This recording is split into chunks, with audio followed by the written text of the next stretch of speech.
بسم اللہ الرحمن الرحیم۔ انوار رمضان۔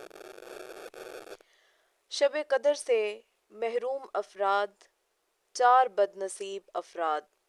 کچھ ایسے حرمان نصیب اور خائب و خاسر لوگ ہوتے ہیں جو اپنے گناہوں کی پاداش میں شب قدر جیسی عظیم اور بابرکت رات کی فضیلتوں کے حصول سے اور بالخصوص سب سے اہم چیز مغفرت خداوندی سے محروم رہ جاتے ہیں۔ وہ کون لوگ ہیں؟ حدیث میں ان کی نشاندہی کی گئی ہے جن سے ان محروم ہونے والوں کے مغفرت سے محروم رہ جانے کے اسباب بھی معلوم ہوتے ہیں۔ ایسے اسباب اور امور کو مانع مغفرت امور کہا جاتا ہے جن سے بہر صورت بچنا چاہیے، اور اگر خدا نخواستہ کوئی مبتلا ہو تو فوراً توبہ کر کے اللہ تعالیٰ کی طرف رجوع کرنا چاہیے، ورنہ اس عظیم اور بابرکت رات میں مغفرت حاصل نہ ہو سکے گی۔ حضرت ابن عباس سے نبی کریم صلی اللہ علیہ وسلم کا یہ ارشاد مروی ہے، شب قدر میں اللہ تعالیٰ کے حکم سے فرشتے زمین پر اترتے ہیں اور ساری رات عبادت میں مشغول لوگوں سے سلام و مصافحہ کر کے ان کی دعاؤں پر آمین کہتے ہوئے رات گزار کر صبح جب واپسی کا وقت ہوتا ہے تو فرشتے حضرت جبرائیل علیہ السلام سے دریافت کرتے ہیں کہ اللہ تعالیٰ نے امت محمدیہ کے مومنوں کے ساتھ ان کی ضروریات کے پورا کرنے کے بارے میں کیا معاملہ کیا۔ حضرت جبرائیل علیہ السلام فرماتے ہیں، نظر اللہ الیہم فی ہذہ اللیلۃ فعفا عنہم وغفر لہم الا اربعۃ۔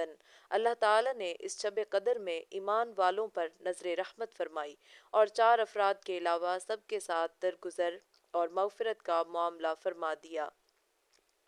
یہ سن کر حضرات صحابہ کرام نے سوال کیا کہ وہ کون سے افراد ہیں؟ آپ صلی اللہ علیہ وسلم نے ارشاد فرمایا، رجل مدمن خمر وعاق لوالدیہ وقاطع رحم ومشاحن۔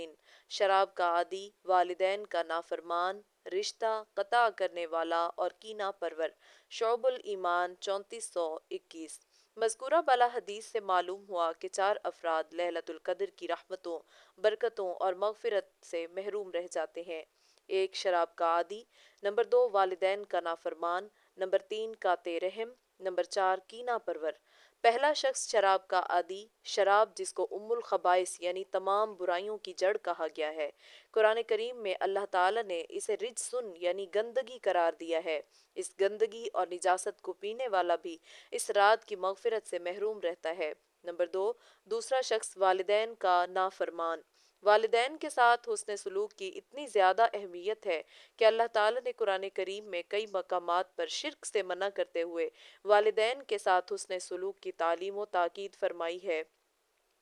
اس سے اس حکم کی اہمیت و عظمت کا کسی قدر اندازہ لگایا جا سکتا ہے۔ یہی وجہ ہے کہ وہ بدبخت اور حرمان نصیب شخص جس نے والدین کے ساتھ بد سلوکی کی ہو، ان کی آہیں اور بد دعا لی ہوں، ایسا شخص اس عظیم اور مبارک رات کی مغفرت سے محروم رہ جاتا ہے۔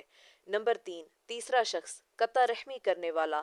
اللہ تعالیٰ نے انسان کے وجود کے ساتھ کچھ رشتے وابستہ کر رکھے ہیں جن کے ساتھ انسان کو حسن سلوک کی تعلیم دی گئی ہے۔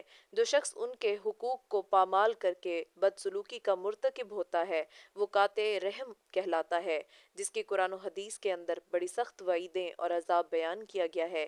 اس لیے اس گناہ سے بہر صورت بچنے کی کوشش کرنی چاہیے، ورنہ شب قدر جیسی عظیم نعمت سے محرومی ہو جاتی ہے۔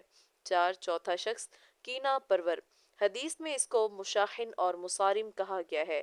اس کا مطلب کسی کے ساتھ بغض اور عداوت رکھنے والے کے آتے ہیں۔ مرقات 3 صفحہ 975۔ اور اسی کو کینہ پرور کہا جاتا ہے۔ حاصل اس کا یہ ہے کہ دل میں کسی کی دشمنی کو لے کر اس کو نقصان پہنچانے کے لیے کوشاں رہنا کینہ کہلاتا ہے۔ حدیث کے مطابق ایسے شخص کی اس رات مغفرت نہیں ہوتی، اس لیے مومن کو چاہیے کہ اپنے دل کو ہر طرح کی گندگی سے پاک رکھیں۔